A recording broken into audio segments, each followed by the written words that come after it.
नमस्कार। मेरा नाम है रोहित दुबे और आज मैं आपको सुनाने जा रहा हूँ श्री राजेश पांडे द्वारा लिखी वर्चस्व का पहला अध्याय। खुशनुमा से खूननुमा। वह शहर जिसकी शामें खुशनुमा होती थीं, उस शहर की आज की शाम खूननुमा हो चुकी थी। यह शाम 13 जनवरी 1997 की थी। सर्दी बहुत थी और हवाएं अपनी ठंडी लटें बिखेर रही थीं। सर्दी ज्यादा हो तो भी उत्तर प्रदेश की राजधानी लखनऊ की शाम किसी भी मायने में कम हसीन होने का एहसास कराना नहीं भूलती थी। अदब और तहजीब के शहर लखनऊ की शाम थी। लखनऊ हम पर फिदा और हम फिदाए लखनऊ। इस शहर की शामों को दहशत और खौफ से भर देने का नापाक मंसूबा बना लिया गया था। रात के लगभग 8 बजे वायरलेस पर संदेश आने लगे। लखनऊ के लाटूश रोड कैसरबाग में एक आदमी की गोलियों से भूनकर हत्या कर दी गई थी। जब वायरलेस सेट पर यह सूचना प्रसारित हो रही थी, तब राजेश पांडे वजीरगंज से कैसरबाग की तरफ आ रहा था। आनंद फानंद में वह भागकर उस जगह पहुंचा जहां यह घटना हुई थी। वहां काफी भीड़ जमा थी। उस भीड़ के बीच एक व्यक्ति की लाश पड़ी थी। उसका शरीर गोलियों से छलनी कर दिया गया था। पुलिस के जो कांस्टेबल्स मौके पर सबसे पहले पहुंचे थे, गोलियों के खोखे खोज खोज कर निकाल रहे थे। राजेश पांडे के वहां पहुंचते ही उसे बताया गया कि यह लाश विवेक श्रीवास्तव की है। वो लखनऊ का एक पुराना और सबसे बड़ा लॉटरी का व्यवसायी था। शरीर पर पड़े गोलियों के निशान देखकर राजेश पांडे हैरान था। वह समझ नहीं पा रहा था कि माजरा क्या है। वह सोचने लगा कि किसी व्यक्ति को मारने के लिए इतनी गोलियों की जरूरत क्यों पड़ी। दूसरा सवाल उसके जहन में आया कि शहर के इस सबसे भीड़ भाड़ वाले इलाके में किसी शख्स ने इतने इत्मीनान से अनगिनत गोलियां चलाई कैसे होंगी। बहरहाल पुलिस की कार्यवाही शुरू हुई और लाश को पोस्टमार्टम के लिए भेज दिया गया। मृतक के घर वालों से संपर्क किया गया और मुकदमा लिखाने की बात कही गई। यह बात और वारदात यहीं खत्म हो गई। महीना और साल यही था, बस तारीख बदल गई थी। इसी महीने की 24 तारीख को उत्तर प्रदेश की राजधानी लखनऊ की व्यस्ततम जगह टेढ़ी पुलिया के इलाके में टीटू सरदार और उसके अन्य साथियों की एक चेंबर में घुसकर हत्या कर दी। यह भी शाम के तकरीबन 8 बजे की बात थी। पुलिस का काम बढ़ना लाजमी था। एक ही समय में राजधानी में दो दो हत्याएं हुई थीं। सरकार और पुलिस महानिदेशक ऑफिस से निर्देश पर निर्देश आने लगे और राजधानी पुलिस पर दबाव बढ़ने लगा। वारदात की जगहों से बटोरे गए खोखे मिलान के लिए फॉरेंसिक लैब भेजे गए। इसके बाद 2 महीने तक कोई बड़ी हत्या या वारदात नहीं हुई। जैसा कि पुलिस, पत्रकार और पुलिस को समर्थन करने वाले राजनेता हमेशा करते हैं, ऐसी बातें होने लगी थीं कि इन वारदातों को अंजाम देने वाला कोई बाहर का गैंग था। इसमें थोड़ा वक्त लगेगा और पता चल जाएगा। कहा जाने लगा कि कुछ सूत्र मिले हैं, कुछ मुखबिरी हुई है और गैंग के बारे में पता चल रहा है। जल्दी दोनों घटनाओं का पर्दाफाश होगा। तभी 31 मार्च 1997 को लखनऊ के ट्रांस गोमती इलाके के इंदिरा नगर इलाके में, जो कि पर्याप्त विकसित और लखनऊ का सबसे शांत इलाका माना जाता रहा है, वहां एक घटना हुई और बदलता बसंती मौसम इस भयानक त्रासदी का गवाह बन गया। यह बात सुबह 9:30 बजे की है। उस दिन स्प्रिंगडेल स्कूल में प्राइमरी सेक्शन के बच्चों का रिजल्ट आना था। स्वाभाविक रूप से बच्चों के अभिभावक भी बच्चों के साथ आए थे। स्कूल के बाहर भारी तादाद में अभिभावकों की गाड़ियां खड़ी थीं। छोटे छोटे बच्चे स्कूल की ड्रेस पहने अपने माँ बाप की उंगलियां पकड़े हुए गेट के बाहर निकल रहे थे या अंदर जा रहे थे। तभी गोलियों के तड़तड़ाने की आवाज आनी शुरू हुई। गोलियों की आवाज सुनकर लोगों ने जानने समझने की कोशिश की कि यह सब हो क्या रहा है। सफेद कुर्ता पैजामा पहने एक व्यक्ति बीच सड़क पर औंधे मुंह गिरा पड़ा था। एक महिला और उसके साथ का एक बच्चा भी, जो उस व्यक्ति के साथ चल रहे थे, अपनी जान बचाकर आगे की तरफ भागे। मारने वाले 3 लोगों ने उस औंधे पड़े व्यक्ति पर कार्बाइन और पिस्टल से सिर और पीठ पर ताबड़तोड़ गोलियां चलाईं। गोलियां चलाने के बाद वे लोग लगभग 10 कदम वापस गए और फिर अचानक लौट आए। उनमें से एक स्मार्ट सा दिखने वाला लंबे कद काठी का आदमी खून से लथपथ उस व्यक्ति के करीब आया। उस लंबे से आदमी ने जीन्स, टी शर्ट और एक महंगा स्पोर्ट शू पहन रखा था। उसके दोनों हाथों में पिस्टल थी।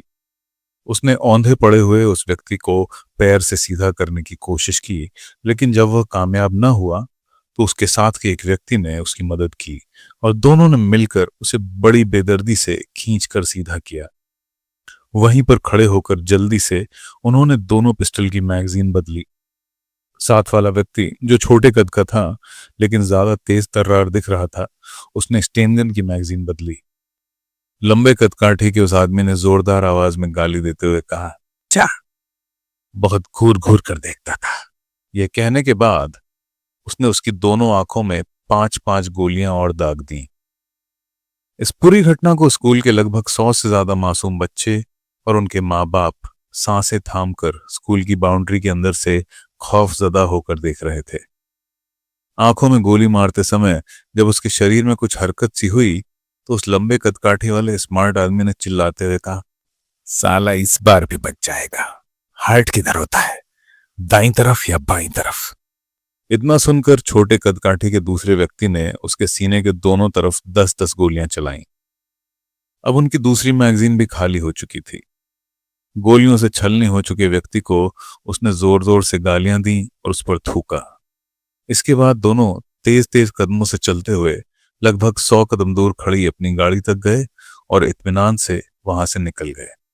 जिसकी जघन्य हत्या हुई थी वह कोई और नहीं बल्कि पूर्वी उत्तर प्रदेश के सबसे बड़े माफिया वीरेंद्र प्रताप शाही थे, जिनके बारे में कभी ना तो पुलिस ने यह सोचा था और ना ही उनके समर्थकों ने कि उनकी हत्या इस तरह कर दी जाएगी। वीरेंद्र शाही की हत्या की खबर पूरे उत्तर प्रदेश में जंगल की आग की तरह फैल गई। मौके पर पहुंचकर पुलिस अधिकारी और उनके साथ चल रहे तमाम सिपाही फिर से खोखा बीनने में लग गए और घंटों खोखे और कारतूस बीने गए। प्रत्यक्षदर्शी लोगों से बात करने की कोशिश की गई, लेकिन इस विभत्स दृश्य को देखने के बाद लोग इतने डरे सहमे थे कि कुछ भी बोलने को तैयार नहीं हुए। सबकी जुबान पर मानो ताले लगे हुए हों। वीरेंद्र शाही का मृत शरीर पोस्टमार्टम के लिए भेज दिया गया। पहले से ही दबाव में चल रही लखनऊ पुलिस और दबाव में आ गई। वीरेंद्र प्रताप शाही के अंतिम संस्कार में बहुत बड़ी संख्या में गोरखपुर से उनके परिजन और ढेर सारे समर्थकों के साथ ही राजनीतिक दलों के अनेक लोग भी इकट्ठा हुए। इसमें भारी पुलिस बल भी लगाया गया। वरिष्ठ अधिकारी अपने कार्यालय से ही अंतिम संस्कार के लिए कानून व्यवस्था कायम रखने की ड्यूटी में लगे हुए पुलिसकर्मियों से यह जानने का प्रयास करते रहे कि वहां से कुछ पता चल सके कि यह हत्या किसके द्वारा की गई है। ज्यादातर लोगों ने यह कयास लगाया कि यह हत्या वीरेंद्र शाही के परंपरागत दुश्मन और गोरखपुर के ही हरिशंकर तिवारी के लोगों ने की होगी। इससे पहले भी वीरेंद्र शाही पर गोरखपुर में गोलघर के पास 2 बार हमले हो चुके थे। उनकी कार पर ताबड़तोड़ गोलियां चलाकर उन्हें मारने की कोशिश की गई थी, किंतु उसमें वीरेंद्र शाही बाल बाल बच गए थे। उन घटनाओं को भी हरिशंकर तिवारी के ही मत्थे मढ़ा गया था। वीरेंद्र शाही के उस अंतिम संस्कार में ही शामिल किसी सगे संबंधी ने अपने जानने वाले एक सब इंस्पेक्टर को बताया कि यह गैंग बिहार का है, रेलवे के ठेकों का झगड़ा है और पिछले 6 महीने से कोई श्री प्रकाश शुक्ला नाम का व्यक्ति इसे फोन पर धमकाता रहा है। वह बार बार कहता था कि होली से पहले से मार देंगे। उस व्यक्ति ने बहुत दृढ़तापूर्वक कहा कि हरिशंकर तिवारी के लोगों में कोई इतना दुस्साहसी नहीं है जो इतने इत्मीनान और इतने विभत्स तरीके से शाही की हत्या कर सके। जब राजेश पांडे को यह जानकारी मिली तो उन्होंने उस सब इंस्पेक्टर को बुलाकर यह जानने की कोशिश की कि इतनी गंभीर बात उसे किसने बताई। तमाम पुलिसिया पैंतरों के बाद भी उस इंस्पेक्टर ने ना तो जानकारी देने वाले का नाम बताया और ना ही कोई जानकारी दी। वह बार बार यही कहता रहा, मारने वाले बहुत खूंखार अपराधी हैं और वो जानकारी देने वाले को मार देंगे। तब पहली बार श्री प्रकाश शुक्ला का नाम पुलिस की जानकारी में आया। इसके बाद गोरखपुर के अधिकारियों से जानने की कोशिश की गई कि यह श्री प्रकाश शुक्ला है कौन और कहाँ का रहने वाला है। काफी छानबीन के बाद यह पता चल पाया कि यह मामखोर गांव का रहने वाला एक नौजवान लड़का है जिसकी उम्र महज 22-23 वर्ष रही होगी। वो असलहों का शौकीन है और ज्यादातर बिहार में रहता है। इसके अलावा उसके बारे में कोई खास जानकारी प्राप्त नहीं हुई। वीरेंद्र प्रताप शाही की पोस्टमार्टम रिपोर्ट में गोलियों के कुल 126 निशान थे। कुछ गोलियों के भीतर जाने के और कुछ गोलियों के बाहर आने के थे। वीरेंद्र शाही का मारा जाना अपराध जगत के लिए एक बहुत बड़ी घटना थी और यह पुलिस के लिए एक भयंकर चुनौती थी।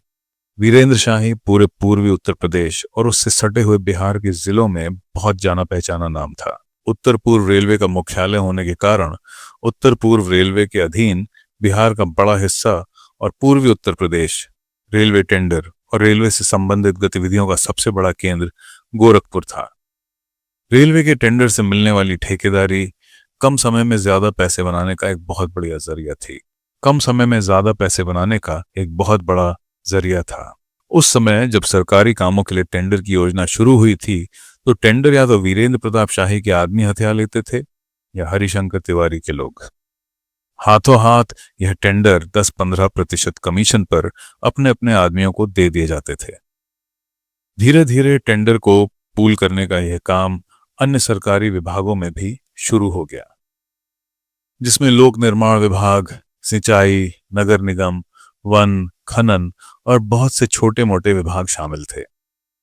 इन विभागों के कंस्ट्रक्शंस, मेंटेनेंस और सप्लाई के टेंडर या तो हरिशंकर तिवारी के लोगों के पास जाते थे या फिर वीरेंद्र शाही के गुर्गों के पास।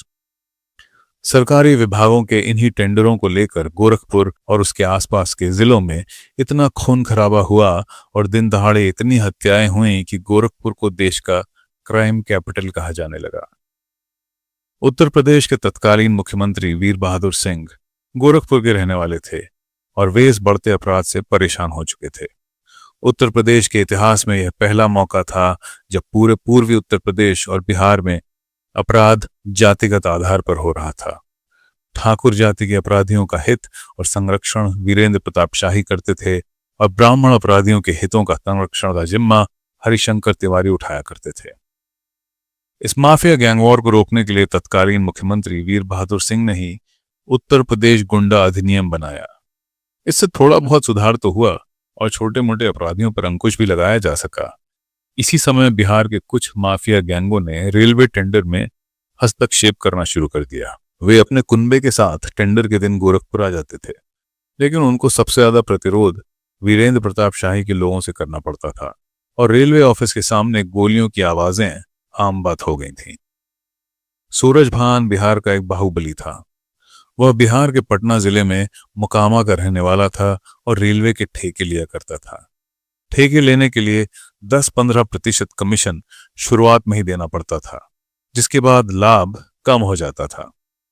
ऐसे में सूरजभान अपने गैंग के साथ गोरखपुर में रुककर ऐसी संभावनाएं तलाश करने लगा कि उसे गोरखपुर के रहने वाले किसी ऐसे व्यक्ति का साथ मिल जाए जो प्रभावी रूप से वीरेंद्र शाही के गुंडों से मुकाबला कर सके।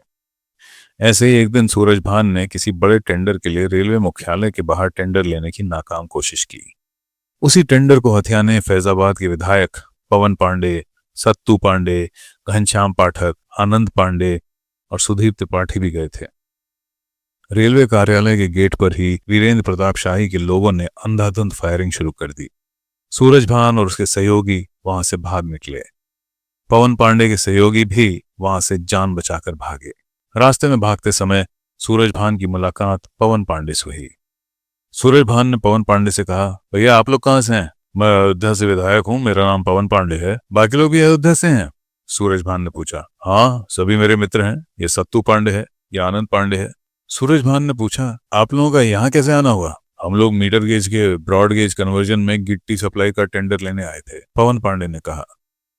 अरे आया तो मैं भी उसी काम से था, सूरजभान ने कहा। तब पवन पांडे ने गाली देते हुए कहा, यह शाहिया किसी बाभन को रेलवे का ठेका नहीं लेने देगा, इसका कुछ इंतजाम करना पड़ेगा। सूरजभान ने कहा, मैं भी 6 महीने से इसकी गुंडई से परेशान हूं। 10 साल से रेल मंत्री बिहार के होते आए हैं। जॉर्ज बाबू, रामविलास पासवान, नीतीश कुमार, जगजीवन राम, सारे के सारे बिहार के थे, लेकिन आज तक किसी बिहारी ठेकेदार को बिहार के रेलवे के काम का ठेका गोरखपुर से नहीं मिल पाया। काम हम कराएं, मंत्री हमारा, बजट हमारा और सारा मजा शाही और तिवारी लूटें। ये कितने दिन चलेगा? सूरज भाई, आपने मेरे दिल की बात कह दी। एक गुंडे के बल पर टेंडर ले लेते हैं और बिना कोई काम किए करोड़ों रुपए लेकर छोटे ठेकेदारों को ठेका बांट देते हैं। दोनों ही हरामी हैं। पवन पांडे ने कहा। दोनों में ज्यादा हरामी कौन है? सूरज भान ने पूछा। पहले उसी से निपटना होगा। तिवारी जी तो थोड़ा बहुत एडजस्ट भी कर लेते हैं, लेकिन ये शाहिया साला हाथ भी नहीं रखने देता, पवन पांडे बोला। सूरज भान ने तुरंत कहा, पवन भाई आप पंडित हो, इसीलिए कह रहे हो कि तिवारी जी कुछ एडजस्ट कर लेते हैं। मैंने सारे जतन करके देख लिए, ये दोनों एक नंबर के कमीने हैं। बात करते करते सभी होटल पहुंच गए। पवन पांडे ने होटल के नीचे सूरज भान को नमस्कार किया और कहा, अगर आपको ना कोई फोन नंबर हो तो दे दीजिएगा, मिलकर काम करना होगा। आइए कमरे में बैठकर बात करते हैं, सूरज भान बोला।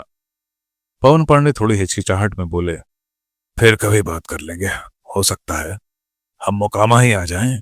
पवन भाई इतना ज्यादा वक्त नहीं है, 20 दिन बाद फिर सप्लाई का टेंडर है, साथ ही साथ बिहार के 5 छोटे रेलवे स्टेशनों के विस्तार का भी टेंडर है। कुल मिलाकर पूरा टेंडर 100 करोड़ रुपए से ऊपर का है, सूरज भान ने बताया।